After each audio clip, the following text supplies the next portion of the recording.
시청자 여러분 안녕하십니까? 노준영입니다. 안녕하십니까? 김희선입니다. 북한이 28일, 25일에 이어 사흘 만에 또다시 동해상으로 단거리 탄도미사일을 쐈습니다.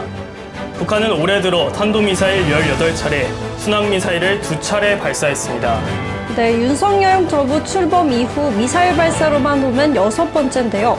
합동참모본부는 북한의 탄도미사일 발사는 한반도는 물론 국제사회의 평화와 안전을 해치는 중대한 도발 행위이자 유엔 결의를 명백히 위반하는 것이라고 비판했습니다. 네, 이는 북한이 지난 26일부터 29일까지 동해 한국작전구역에서 진행되는 한미연합해상훈련에 반발하는 무력 시위에 나선 것으로 보입니다. 또 한반도 긴장 고조의 책임을 한미에 떠넘긴 뒤 신형 잠수함 발사 탄도미사일 발사와 7차 핵실험 같은 고강도 도발의 명분을 쌓으려는 의도로 보입니다. 이 시각 주요 뉴스입니다. 윤석열 대통령이 더불어민주당의 박진 외교부 장관 해임 건의안 발의에 탁월한 능력을 가진 분이라며 거부 의사를 밝혔습니다. 윤 대통령은 지금 건강이 걱정될 정도로 국익을 위해 전 세계로 공분서주하는 분이라며 어떤 게 옳고 그른지 국민들께서 분명하게 아실 거라 생각한다고 말했습니다. 서울시가 대기오염물질 감축을 위해 2025년부터는 사대문 내 운행 제한 종이차를 현행 5등급에서 4등급으로 확대하고 2030년까지는 서울 전역에서 4등급 경유 차량 운행이 전면 제한된다고 밝혔습니다. 서울시는 더 맑은 서울 2030 기자설명회에서 대기질 개선을 위해 4등급 경유 차량 운영 제한과 함께 배달용 오토바이를 전기 이륜차로, 경유 마을버스와 택배 화물차를 전기차로 전환하는 정책 등을 발표했습니다. 2020년 기준 다주택자 상위 100명이 전국에 소유한 주택수가 26,689채로 나타났습니다.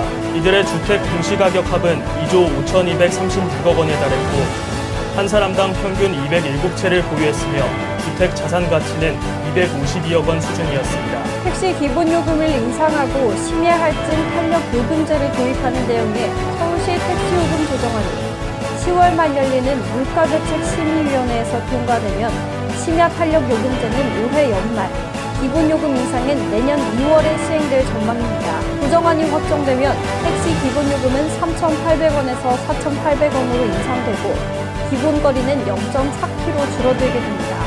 또 심야 할증이 10시부터 적용되고 할증률이 현행 20%에서 40%로 상향됩니다.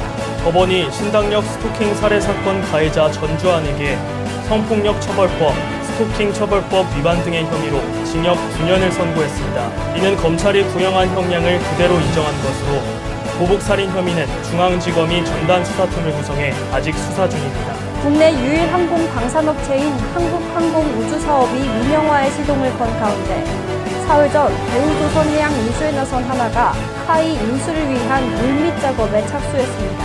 정권이 바뀔 때마다 CEO가 바뀌었던 카이와 최대 주주인 수출입은행, 정부 모두 민영화를 반기는 한편 거의 동시에 두 방산업체를 인수하는 하나그룹에 대해 재무 리스크와 방산 독과점 우려가 나오고 있습니다. 수강령 허리케인 이언이 미국 남동부 플로리다주를 강타했습니다. 현재 플로리다 전역에 비상사태가 선포된 가운데 200만 가구가 정전됐으며 주민 250만 명에게 대피령이 내려졌습니다.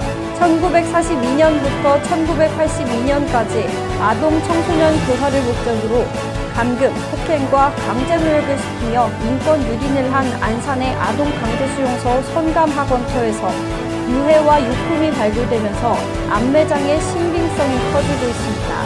진실 화해를 위한 과거사 정리위원회는 불황아 단속 규정 위법성, 운영, 수용 과정과 퇴원 이후의 인권 침해, 선감학원 수용 경험으로 인한 트라우마 등에 집중 조사하고 있습니다. 카멀라 해리스 미국 부통령이 오늘 방한해 윤석열 대통령과 대북 억제력이나 전기차 등 양국 간 주요 현안과 한미 관계 강화 방안 등 의견을 교환했습니다. 4년 6개월 만에 미 부통령 방문 어떻게 진행됐나요? 네, 우선 윤 대통령은 용산 대통령실 확대회의실에서 가진 접견 모두 발언에서 한미동맹은 한반도를 넘어 글로벌 동맹으로 발전하고 있고 군사동맹에서 경제기술 동맹으로 확대되고 있다며 저는 우리 국민의 자유, 안전, 번영을 지켜내는 든든한 버팀목으로서 한미동맹을 계속 발전시켜 나가고자 한다고 환영 인사를 밝혔습니다. 네, 그렇습니다. 이에 해리스 부통령은 올해 한미 양국은 굉장히 생산적인 일정을 가졌고 이번 회담이 그런 연장선상에 있다며 양국의 관계를 조금 더 공고히 하는 의지를 보여주는 좋은 기회라고 화답했습니다. 네, 한편 해리스 부통령은 비무장지대를 방문할 예정이라고 발표한 가운데 어제 저녁 북한이 또다시 탄도미사일을 발사했죠. DMZ 방문 목적을 확장 억제에 강력한 실행 의지를 보여주는 것이라고 밝힌 만큼 도발을 이어가고 있는 북한을 향해 어떤 메시지를 내놓을지 관심이 쏠리고 있습니다. 이 시각 주요 뉴스였습니다. 오늘 영상이 유익하셨다면 구독과 좋아요 눌러주시기 바랍니다.